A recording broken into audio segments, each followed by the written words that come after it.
Community Radio. I'm Al McFarlane. Welcome to Conversations with Al McFarlane. Glad to be here and glad to have you along as well. Marveling as all of us are here in the great frozen Northwest at phenomenally low temperatures. But in my point of view, it gives us something to talk about. And we're talking about it being sub zero today. But I'm pleased to have with me colleagues and friends, leaders, elders, and community, some of whom were with me last week and the past 2 weeks. And we're going to continue a series of conversations over the next several weeks about art, culture. I call it about the genius of our people. And with me right now are Malaku Bilay, who is the founder and leader of the Fandika Cultural Center. He's joining the program from Addis Ababa, Ethiopia. I'm so happy that we are able to use this technology, Brother Malaku, to connect us wherever we are in the world. And with me is the person that connected us, Brother Douglas R. Ewart, a multi-disciplinary artist, inventor, creator, poet, writer, musician, and educator, teacher. So, gentlemen, first of all, welcome again. Good to see you both again. And as always, I tell our audiences this is an unscripted conversation. We're sort of following the spirit. And let me start with you, Brother Douglas Ewart. Before we went on the air, you were saying something about, how we need to reassess how we define our creativity. That back in the 70s, they called this whole rash of movies that were created and brought to the market blaxploitation films. And even that language tended to trivialize or marginalize our creativity. Go ahead and build out on that. Hey, Seitu. Hey. How are y'all doing? We're great, man. Good to see Glad you. to see you. Good to see you too. To respond to your question, Al, is we latch on to things that come out, such as saying blackball or blacklist, and we usually don't have the power to do any of that. We should call it whitelisting or something, because that's really what happens. Is the people that have the power, and maybe we shouldn't even use that language necessarily. But if anything, that would be more appropriate, because as you look at various activities, the people that can block you are usually people that are considered under the construct of whiteness. I was watching a program this morning. My television went out, and it's been a blessing because I've been Googling up different things that it's an enormous amount of things that are on the are archived that you can watch. I watched an interesting document with Melvin Van Peebles, Gordon Parks, and Ossie Davis, and it was about Black directors and Black actors, and particularly about Black direction, because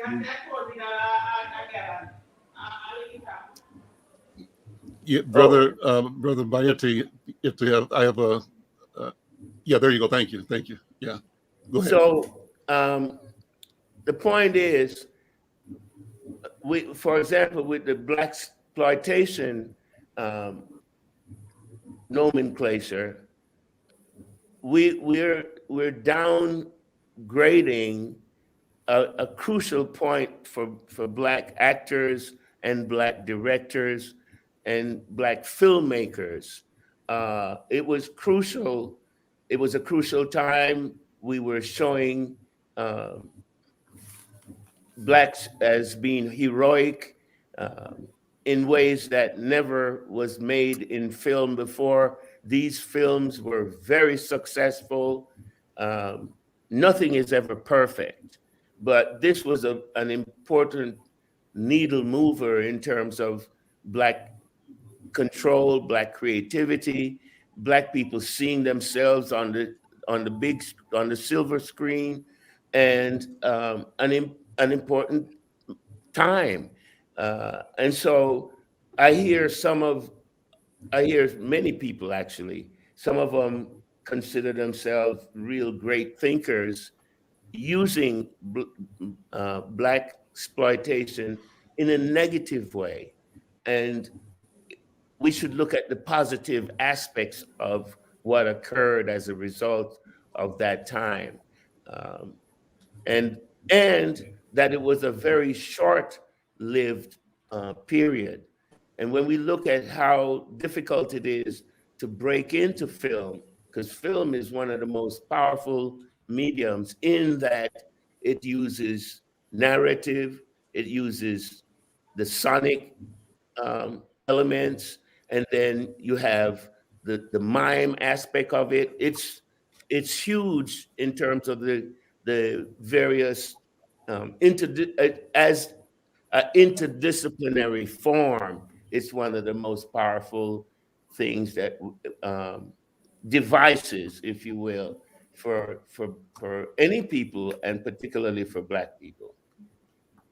Say Jones is here. Say brother, good to see you again. How are you, man? I am well. It is so good to be here and to listen to Douglas dropping wisdom on us as usual. One of the things I just want to make one comment, and then I'd love to hear from the brother from Ethiopia and hang on his every words almost. But Douglas touched on something that is really key and important for artists, and that's the power of naming. Our oppressors, the folks who are hyper-capitalists, always will name something and will do that with abandon, and will do that just really casually as well. And what we need to do is enlist our poets, enlist our musicians, enlist our visual artists, our literary artists to take a real multidisciplinary approach to reclaiming and renaming all of these things that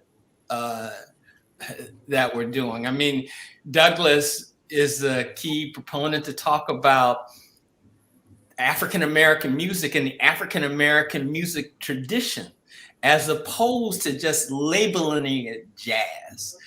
So there's this long discussion that could go along with that.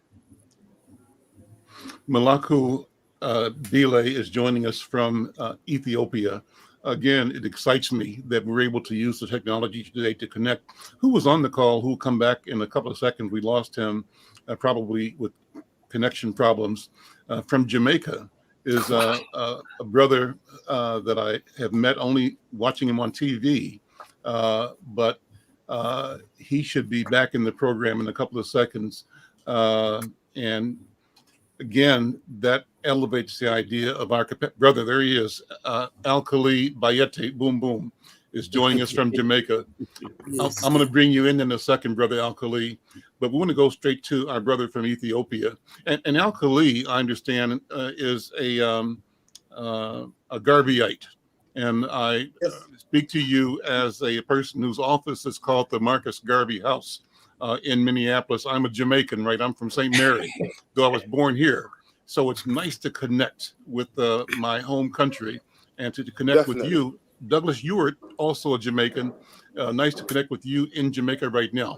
But before we have you talk, Brother Bile, jump in the conversation. Welcome and good to see you again and hear you again. I am here. Big up yourself, man. It's a pleasure. It is a pleasure to be around my Black brothers and elders as we talk about the Black people and how we can move forward. Because Garvey is one of my favorite here. If it wasn't for Garvey, I wouldn't be the man who I am today. Okay. Let me have you hold on to that thought, Brother Bayete. Hold on, because I wanted to bring in Brother Malaku Bile in from Ethiopia. Brother Malaku, go ahead. And everybody else, let's mute so we have bandwidth until we come on to speak, okay? Thank you very much. Yeah, and when I see you all an amazing big brothers, and I feel shy. So if if I speaking about humanity or as Ethiopian concept here, well, it's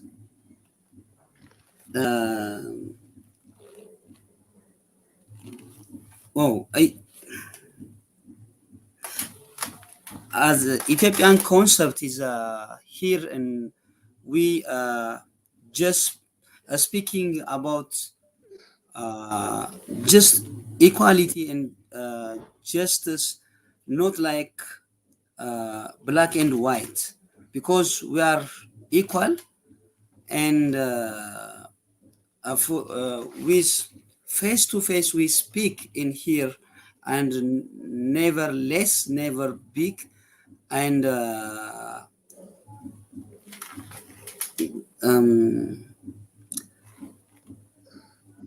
sorry, and I'm not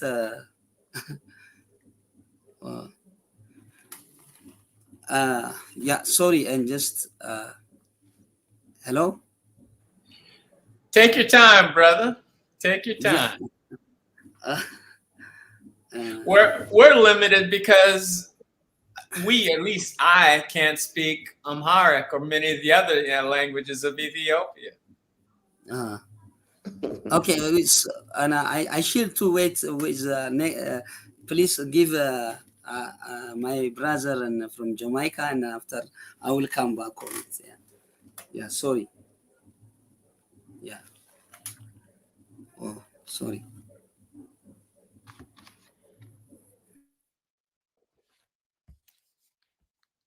Al, you're muted. Thank you. I was saying, Malaku, and as far as the language, I would love to hear your voice in Amharic, and to feel, though I don't understand it, to feel the language, the passion. And the right thing for me to do then is to say next week or the following week when you're here again, have someone to be part of the program who's a translator. So you speak in Amharic, and this translator, he or she, can speak in English, who is proficient in English. And that's how we accomplish that, because that's what we do. We find ways to connect. Let me go to Brother Al-Khali Bayeti, Boom Boom, who's joining the program from Jamaica. Brother, good afternoon. Good to see you again. So unmute and jump on.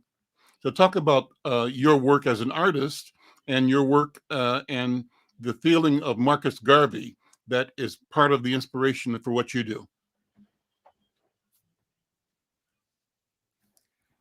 So now we're not hearing you. We lost your audio.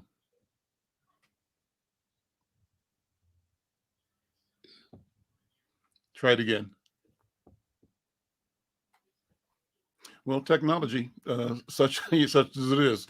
Say too, you, Douglas, and I can keep going until we can get Al-Khali's audio, because we're not hearing your audio, Brother Al-Khali Bayeti.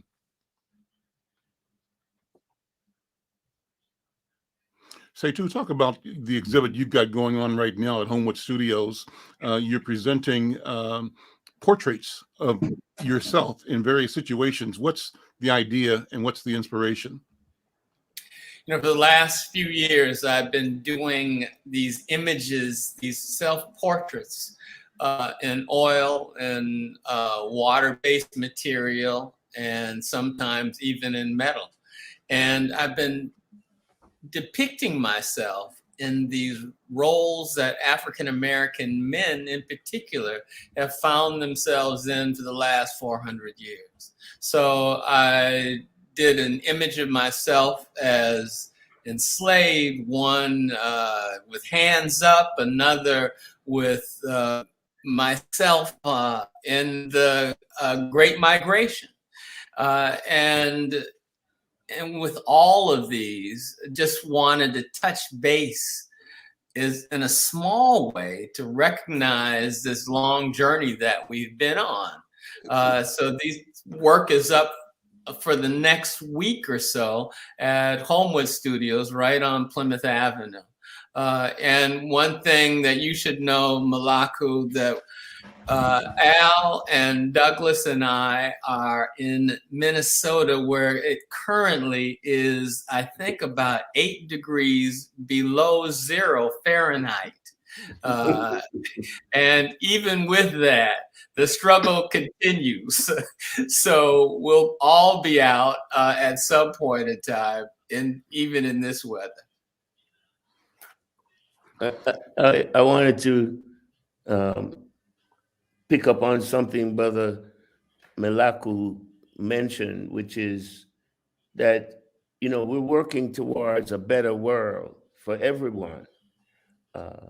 It's unfortunate that we have to address some of the issues that we're still addressing, because you can look at films from 1930s, 40s, 20s that are still applicable today. And it's part of the scourge of the construct of whiteness that has caused a deficit for us as humans across the globe, because with colonialism came this construct, and it's depriving the entire world of a much more advanced global culture. I am a Afrocentric person. I'm also a universalist in that I see the family of man, or family of human beings, strike the family of man. That's right. That's right. And so the work that we're involved in is to uplift the whole of humanity.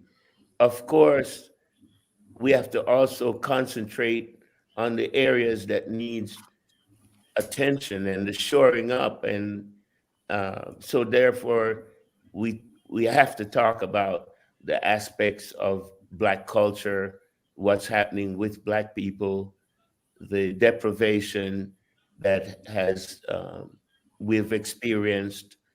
And at the same time, I'm very positive because we are making strides. And I think it's important to speak of the strides, or else we would be uh, exemplifying a defeatist attitude if we don't talk about the strides that we've made, that we're not working in vain, that our people have not worked in vain, and others have not worked in vain. So we have to note the progress that we've made as well. I'm Al McFarlane. This is Conversations with Al McFarlane, having a wonderful bicontinental conversation, almost tricontinental. We have from Addis Ababa, Ethiopia, Brother Malaku Bilay, who is the founding director of the Fandika Cultural Center. He's a world-renowned Ethiopian dancer and an ambassador for Ethiopia's music and dance. In 2018, he became the founding president of Ethiopian Dance Art Association. He was celebrated as a finalist for the 2018 Yibego Su Award, which is Ethiopian Person of the Year, in the category of raising global awareness of Ethiopian culture. His international honors include the 2015 Chevalier des Arts et des Lettres in France, a 2019 Visa for Music Award in Morocco, and the 2020 Prince Claus Award at the Netherlands. He's a contemporary virtuoso interpreter of Eskrista. His spectacular mastery of Ekista, I hope I'm saying that right, has earned him the nicknames of Walking Earthquake and King of Ekista. He grew up as a street kid in the 80s in Ethiopia. He learned many regional dances and of Ethiopia in religious festivals such as Timkat folk ceremonies, and in everyday activities in Addis Ababa and the countryside where music and dance are a vital part of cultural and spiritual expression. And there's more that I'll share with you as you go along, but obviously this story gives your connection to creativity, to creation, and to the legacy and history of our people. Before I bring you back, Brother Bealey, I want to introduce again a new artist here, not a new artist, but another person joining the program. That's my friend, my dear friend, Takumba Aiken. Brother Takumba, good to see you, man. How you doing? Well, this is a little bit more advanced than 2 cans and a string, but I figured it out. Well, we were looking for you last week and you made it this week. And as they say, always right on time. And you've got some beautiful, powerful images behind you. Tell me what's behind you. Tell the radio audience what's behind just, you so they can see it in their mind's eye when they hear you talk about it. These are just paintings of mine that I'm working on. The one at the bottom here is called Awakening. It's about 7 feet wide, 5 feet high. And it's just I don't know if you can see, it's just a young man or a young woman, however you perceive it, radiating this energy, radiating the positive energies of our ancestors, and making it come forth. The face, when you look at it close, the face may be one way, then all of a sudden you notice it's looking another way, and all of a sudden you notice moving another way. The one above it, I don't know if I can do this or not. I want to do it without knocking off this one doesn't want to give it it doesn't want me to give it a name yet, so I'm very frustrated because it's done, but nothing's ever done because time continues. And this one is just sort of addressing a multifaceted, multicolors, multi-celebration. But a lot of people think that color is always happy. Color can be pain, or that driving force, that pounding. Malaku, when I think of dancing, I used to be a dancer, and if you didn't pound the ground, I had to pound the ground before I went and danced on the floor. I had to pound the dirt because that's where the ancestors fed us. I used to play African drums and things like that. So even when I'm painting, still the colors, it's a headdress, it's a face, and it's the clothing below, but it all kind of fits in together. And outside of it are the dots, lots of little dots, which represent to me people, energies, contribution, and it moves around. But then also it looks like a galaxy, molecules, and so I try to make sure that people will not ever be allowed to separate us from anything because we were the ones that discovered everything. So that's basically what these things are, pieces are. There's this one, I'm going to bring it up to you. Mm-hmm. Sitting over here, not wanting to be ignored, and then I'll stop talking. And it's this one here. Wow. So what is that? What is it saying? What is that piece saying? Well, this piece is like faces intermingle with other faces. There's two that face each other, but then there's those that face outside of it too. The profiles, these are what I call thought bubbles. Huh. And I think thought bubbles are the gathering of many, many, many, many things, ancestors' experiences and all. And it's just like a cloud. And sometimes you see it, and sometimes you don't. You're not supposed to see it all the time, right? And so there's a little bit more of a close-up of it. Mm-hmm. Beautiful.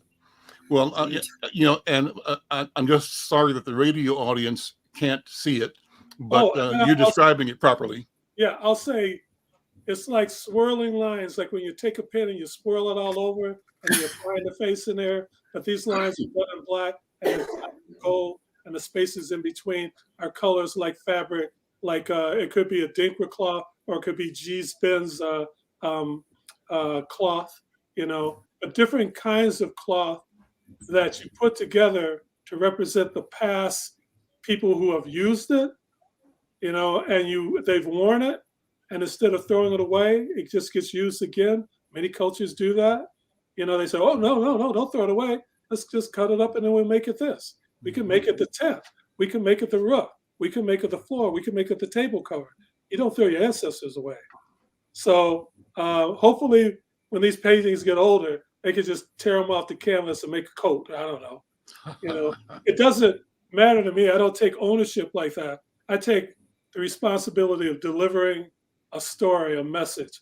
Like Douglas was saying, Brother Douglas was saying, I'm a universalist actually. I'm a intergalactical maybe, you know, but I'm put here for this time period, and my main thing that I think I'm put here for is to heal the hearts and souls of people and their communities by evoking a positive spirit. So that's all I gotta say. Well, that's a lot. That's a whole a lot. bunch. Once again, the power of words there. You know, I I've think been learning.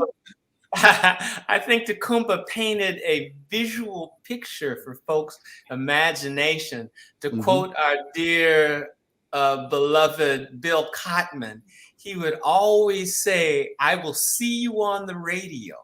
And once again, you know, Tacumba, before you came on, Douglas talked about naming. Hear the power of names. Tacumba just described himself.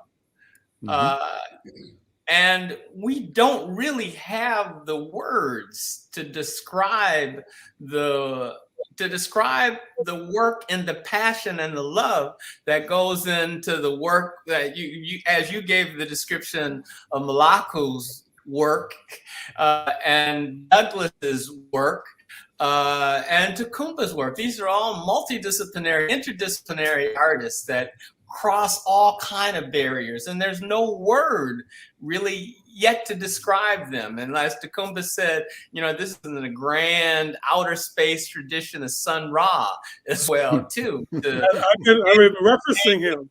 Yeah, really, to name and rename what we do.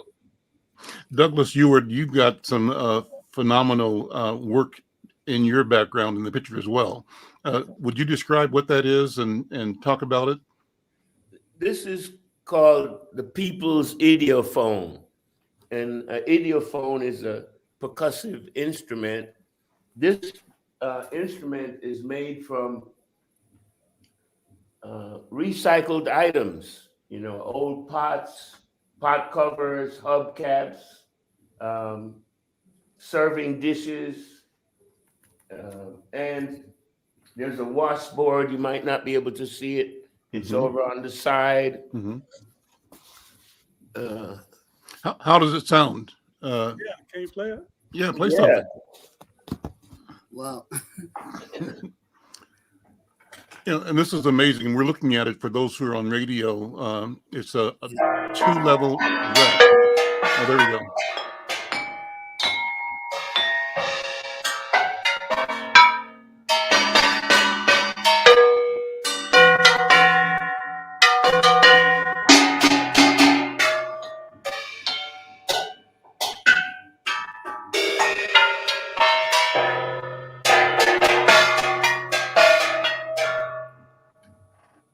Wow.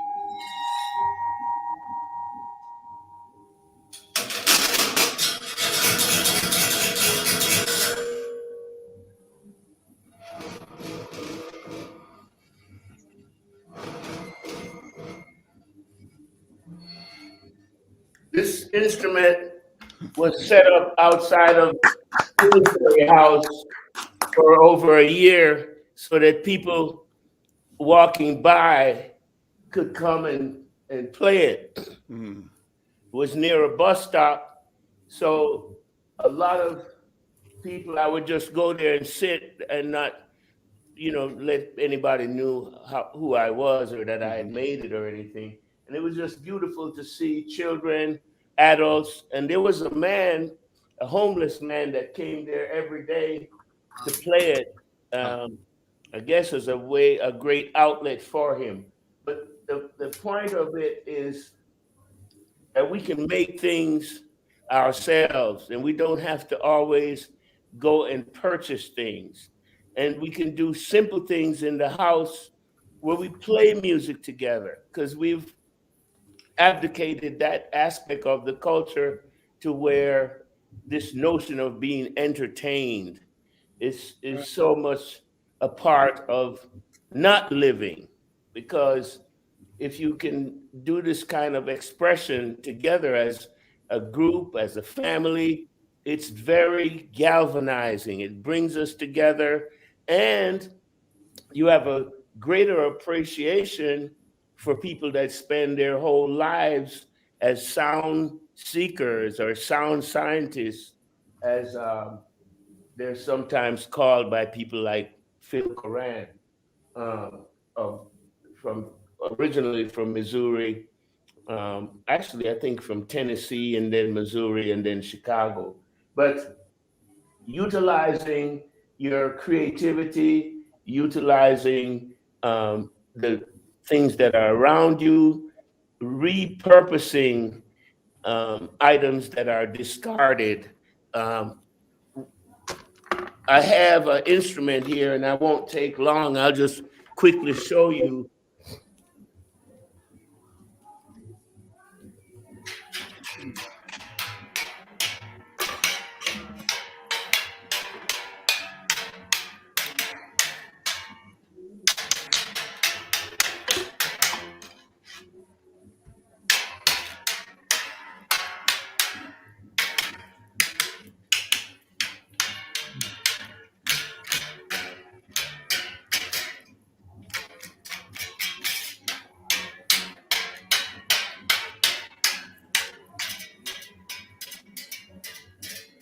This is a ski, a beautiful wooden ski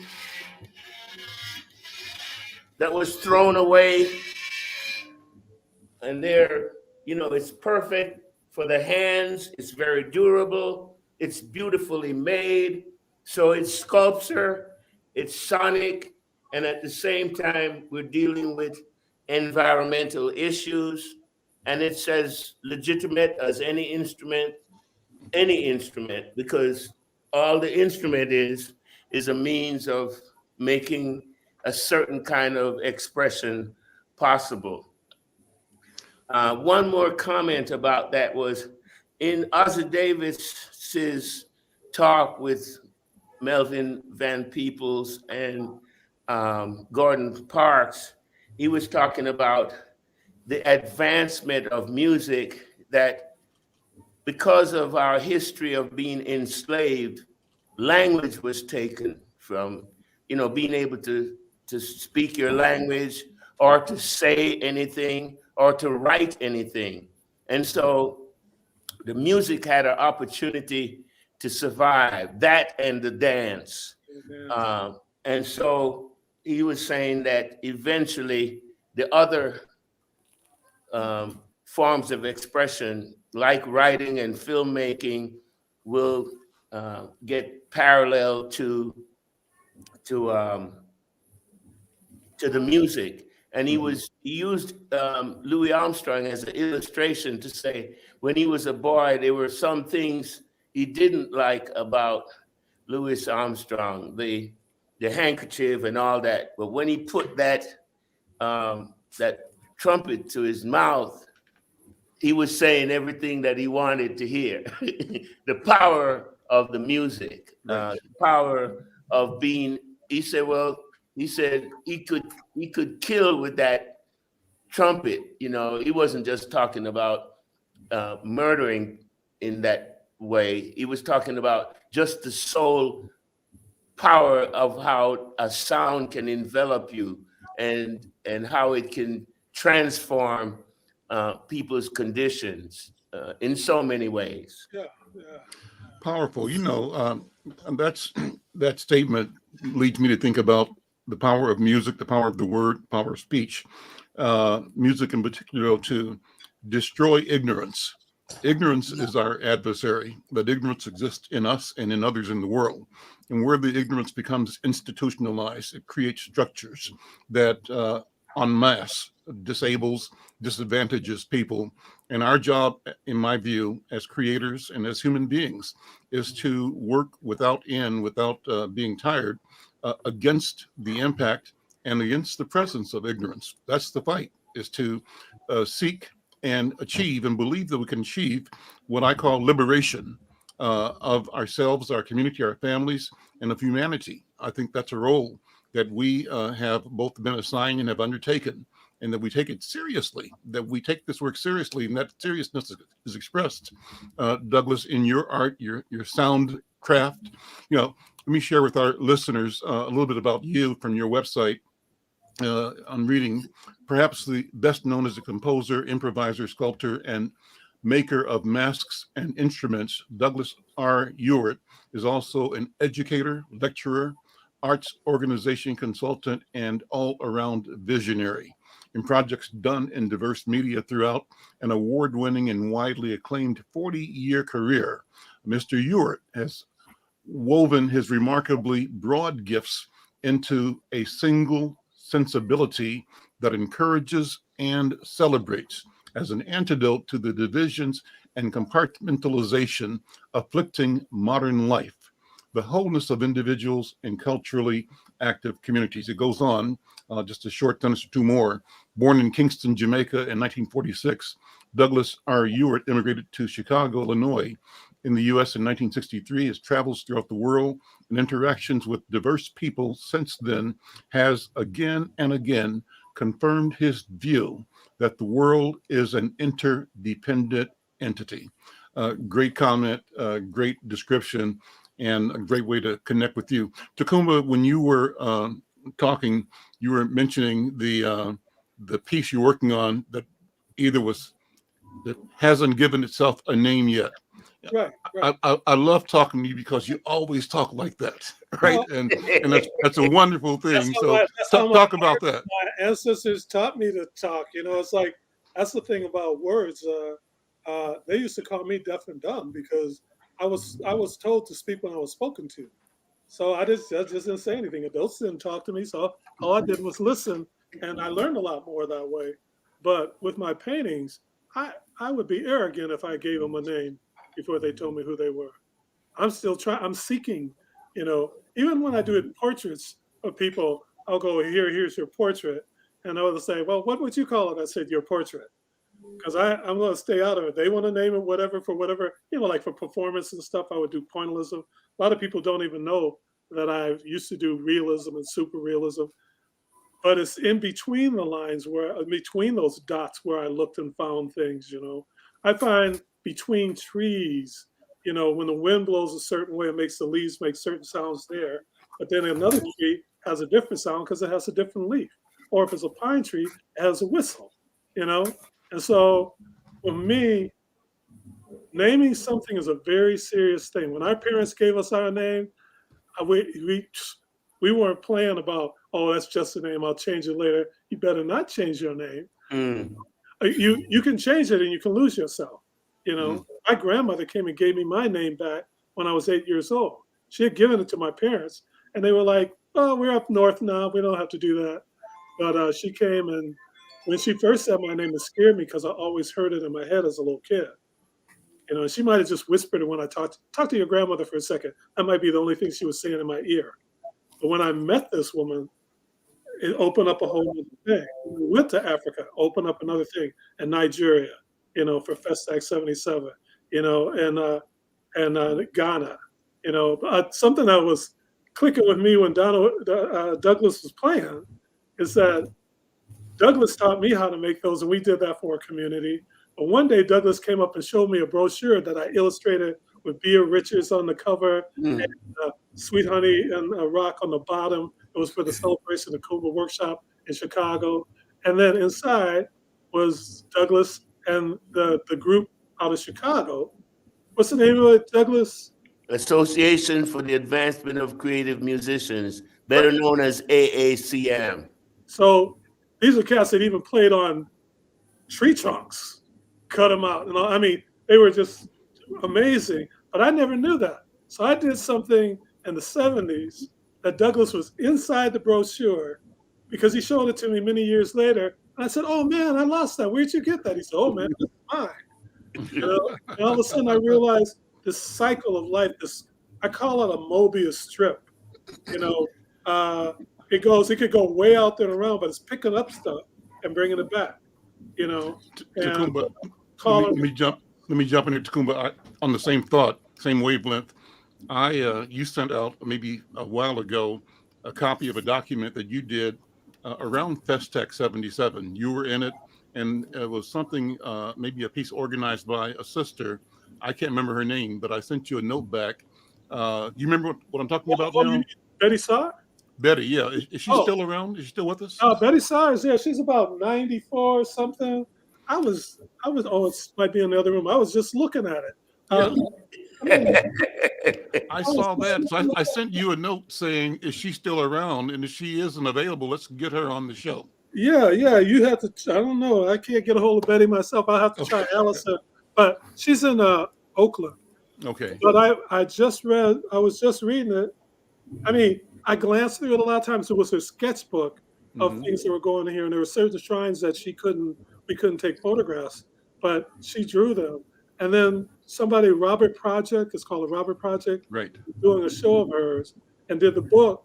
And they said, "Oh God, I wish we could have some photographs from that time, Betty." And she said, Ty has photographs. My middle name is Tyrone.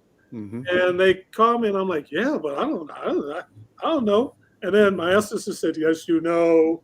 I reached over in the back of a shelf, pulled out this little thing of these things, you know, and it said Betty Saar, Festa. Just like that. I would have had to have been looking forever, you know, but so I sent them the pictures, and then there were some that were I was in, and somebody said, "Well, how are you in the picture and taking a picture?" But in Nigeria, there's some young kids that were so smart, and they were so curious. I just showed them how to use my camera because I didn't want to be out of all the pictures. You know, if you're the photographer, nobody takes a picture of you, and you don't exist. It took, 77 to 2020 for people to really know that I really was at Festax. You see what I'm saying? And then it said my name, and it had with Samela Lewis and Faith Ringo. I'm like, oh, you know? Because I read that piece, it made me think of another brother who used to be here named Terry Farrell. Remember him, Terrence Farrell? Right. Terrence Farrell was in Festac in Nigeria. I don't know if he was with you or not. I ran into him. Yeah, he was in Nigeria, and he ended up writing a story about Festac 77 that we ran a cover story on in Insight back in 1977 after Festac. But his story captured me in a way that I had not been touched before, and began the fueling of my inquiry into Africanity, because I saw the beauty of the image that we put on the front of Insight News, and felt the beauty of the words he wrote about the Festac 77 experience, and it just opened up a floodgate, opened the world.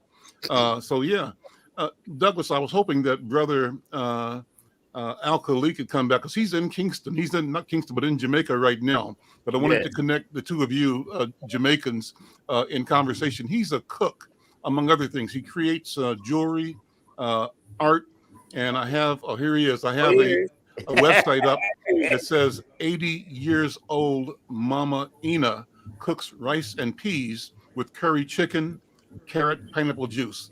And that's a piece about him working with women and men, people in community around the countryside in Jamaica.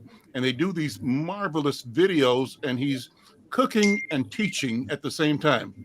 Cooking and telling, cooking and showing art. He's showing people how he makes art, how he designs and creates, but he's inviting them to discover their own ability to reveal their own creativity. So brother Al-Khali, I'm glad you made it back. Let's jump in the conversation. Good afternoon, everybody. So come into your micro, your voice is way far back. Your voice is too far back. Come close to your microphone. If you can get close to your microphone, brother, it would be great. You hear me now? Not very well. Louder if you can. I heard you perfectly the first time. You were excellent, but that's better. Better. Go. I'm technology out right. It's a little challenging. You know what? Come back this phone free. Okay. Keep trying. And turn off the music. Hear me now. The music the is music off. in the background. Yeah, but turn it off. We can't hear you good but already. That's somebody else's music. Okay. Hear me now. Yes. Yes, go ahead. You can hear me? Yes. Yes.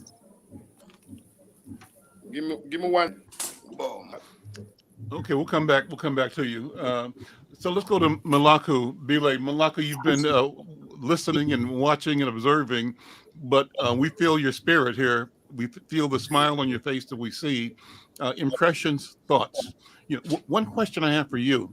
Takumba and Setu and Douglas have all talked about identity and the ability to name oneself. And I remember talking to brothers and sisters from Ethiopia and from the Horn of Africa who would say that the naming system that their families and communities are part of is a system that creates an awareness of the lineage, hundreds of generations maybe. And I'm not sure if it's true in the Amharic tradition or not, but if you could talk about the question of identity and the question of antiquity. We all, I think, are believing that we must channel ancient Africa, ancient Kemet, ancient pre-European ways of knowing that healing to the universe will come when we learn to not be enamored or starstruck by recent creations by Europeans, but rather see that the basis for this creation comes out of our own experience, our own lineages. That's what I think. Malako, what do you think? Thank you very much. You give me patient. You waiting me patient, and you are right. And I'm feel, and I have to tell a lot. I have, but it's I don't know why. But I'm very happy, Douglas. I can say it church, and I visit your church, and I love the instrument all, and I wish to live with you, but in spirit I'm there. And thank you very much. And with genius big brothers, and I'm very happy. My dance brought me to meet you guys, and I grown up here in Ethiopia. 75% is farmer in Ethiopia, but all the knowledge come from countryside, and they're praying for human, for our planet without any border. And so my stepfather, he's also soldier.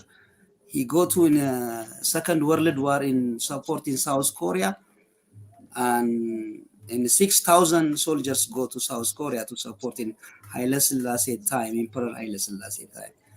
And I grown up his leg, and he's telling me about humanity and stand for your strengths, and that's why I'm become to fight for my justice for humanity.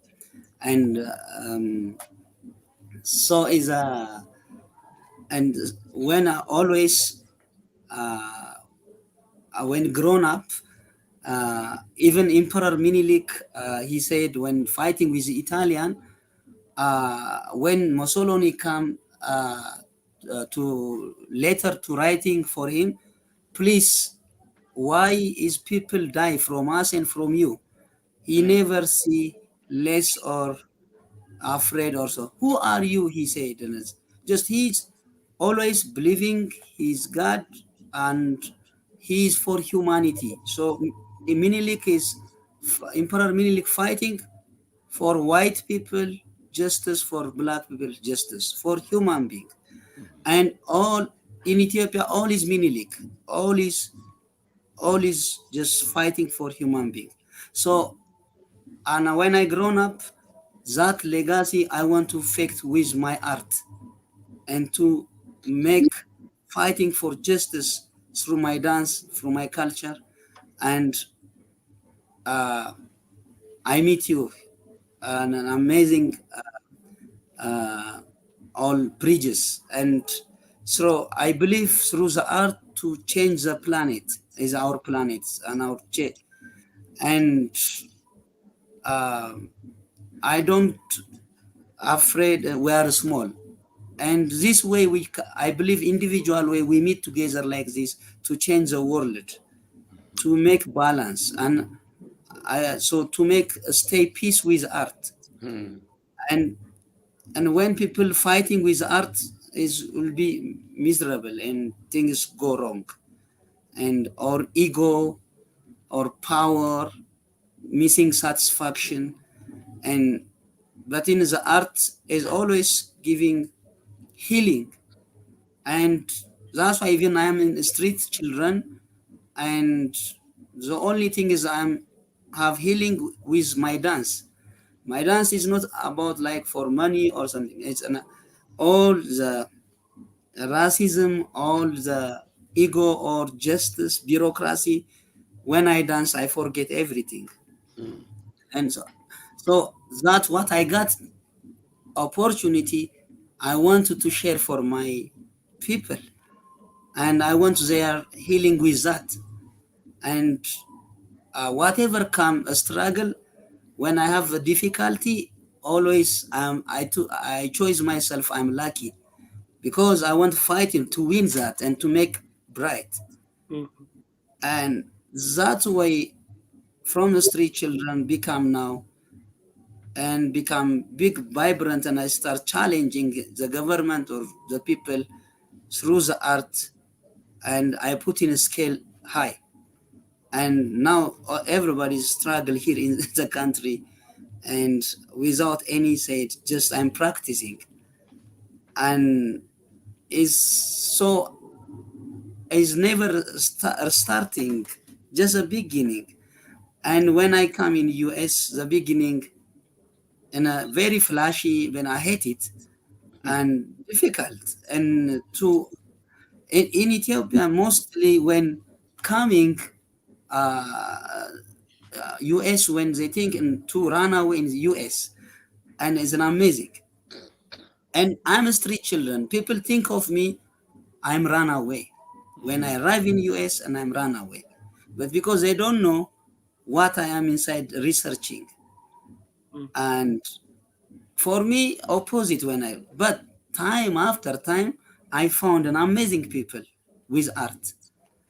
And so that changing me like you now, and I'm learning from you guys and really to learn. So I'm lucky my vision come true to change the world, to make together something worth it for our planet. I believe heaven is here in our planet. And so I'm very happy this opportunity to meet you, and lack of language to make me shy to as much I want to express, but I feel your energy all, and yeah, and then I'm liking the artist, and what you show me an amazing painting, and I have it gallery in Fandika. I give by free almost for 2 years booking, and every 3 weeks change new artist, and from Sudan last month, now from France, and mostly for I created from local beginner artists. They don't have a lot of gallery, for that I created. So the painter in Ethiopia, they live alone. They are thinkers, they are creative. So from there, another level, they sitting there. And so I want to make bridge together, because to to better world to change through the art. And this is a good opportunity to know you. And my thing is, when I dance, I give without expecting, and affecting people like butterfly effect, and just small. And so I hope and I address something. This is my a little bit of Perfect. Perfect. I'm Al McFarlane. This is Conversations with Al McFarlane. A wonderful conversation indeed. You just heard Malaku Bilay, who's a dancer, joining us from Ethiopia, from Addis Ababa. And he's the founding director of Fandika Cultural Center and a world-renowned dancer. I'm going to ask you, Malaku, and I'll ask Setu and Takumba and Douglas the same question, close up with. But when you're dancing, you mentioned that you forget everything, and so I'm a writer, and I love to become, for lack of better words, lost in the act of writing. So sometimes when I'm writing a story, it's almost like I'm looking at myself doing the writing. I'm observing something happening. So the body is doing something in the mind, in the spirit. I think it's what Takumba was saying when he said that the ancestors are talking to him through the work he's working on. I remember Setu telling me years and years ago that he would be aware of the touch and between his finger and the pen and the paper, that at some point in time they would all merge into one, no difference, no distinction. And Douglas, I wanted to ask you, as you were creating that demonstration a minute ago, how does that spirit, that knowledge, that language, that message form itself in your mind and in your spirit? So that's a big question. Short answers. I'll start with Douglas, then Setu, then Takumba. I think, you actually get found in these realities, that you find another aspect of your being. It's very magical. It also points to the connection with the ancestors. I built instruments, and I wasn't taught to make many of the things, particularly flutes, that I started with. And I just pursued that. And certainly one gets so embroiled in the work that you get into a state, a trance, if you will. But it's not lost. You're found in the world. You find a new aspect of yourself. Setu? Yeah, real quickly. I understand that completely. Here again, we need to come up with a name for that. Psychologists and psychiatrists call it the flow state. When you're so deep into it, that's all that you can see at that particular point in time. And with me, people ask me all the time, well, what's your favorite work that you've created? And for me, it's the thing I'm working on right now. I can't even think about all that stuff behind. And then I just want to close with saying, listening to Kumba, Brother Malaku, Douglas, and you, Al, when you give these descriptions, one of the things you're going to have to add is smart, because all of these folks have this remarkable scholarship. Yeah. Have read, have listened, have experienced, and all of that makes up their work. And kind of what you were describing, Al, is your philosophic foundation as well. I mean, all of that is so key and important for us, as Malaku has said, to change the world. Takumba, jump in. Okay, here we go. I speak with my eyes. So together, follow the bird. When I, it's just as easy as this. I don't think about it. It just tells me what to do. It just, these are just pieces of tape from paintings that I blocked out of other paintings. So we gather together. It's not that it goes blank. It goes into space, into that what do they call that thing? The black hole. Good name for it. because that means they don't know anything of what's going on in there, but there's a whole lot going on in there. And so with me, yeah, I used to say I was transform and transfix. And what I come out giving is I'm giving back a visual voice. I create a visual voice for people. So it is a like I used to say, like a visual whirling dervish, because I used to be a dancer, and I used to be a drummer. And when you play the drum, all of a sudden you're gone. Yep. You better be finished by the time they close, you know. But it's a matter of when you're playing with other people too. And sometimes the dancer leads you to do things, sometimes the drummer, and all of a sudden, boom, we all stop at the same time. And we look at each other like, is that right? You know? Yep. That But was it. now, there's another thing we have to add on because of you, and it's the voice, the tone, the melodics, the things that take you somewhere, the things that bring you down, the things that calm you, the things that excite you, the things that ignite you, you know? And we've all kind of gotten that from each other. Malako, thank you so much, brother. I look forward to hearing you and seeing you and things to come. But Brother Al, you're the weaver. You know, you take those threads and you take it and you put it, and this tapestry is just so huge. It will be bigger, you know, because each one of us is just a thread. I look forward to that tapestry all the time. Brother Malahu, we're going to be over time for 1 minute or so. Lady J, if that's okay. Final word, final comment about this process. When you're dancing, what are you feeling? What are you knowing? When I dancing, I'm just 360-degree, and with the audience, with the musician, the instrument, and I want to be the next and disappear and just be expressed. That's why I said mistake is beauty, and just be sharing. And I take it, I give back, and with this way of feeling, and so yeah, it's make me happy, and all is come out, and after is all connect from the sky and earth, and so it's yeah, it's not. I'm just a musician, machine instrument, and I'm very surprised, and I know next what he playing, the saxophone or the music. So, and I'm happy when we meet together, but we never know before each other. Mm-hmm. And so I love that. You know, there's extra.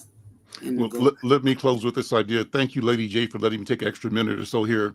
But as you were speaking and as all of us talked, the thought came to my mind, words from Mahmoud El-Kadi, our esteemed griot elder here in Twin Cities. And he talked about the act of remembering. And of course, remembering is something that is a common, you said, well, I forgot it, I remember. But he said, no, not remember that way. That's a way to remember. But think about dismember. And then think about remembering. How do you put the body back together again? That which was dismembered, our culture, our families, our language, our way of knowing, when you remember, reconstitute that, you create something new. Actually, what you're creating new is what existed in the first place, that has been hidden, destroyed, attempted to be destroyed, but it's indestructible.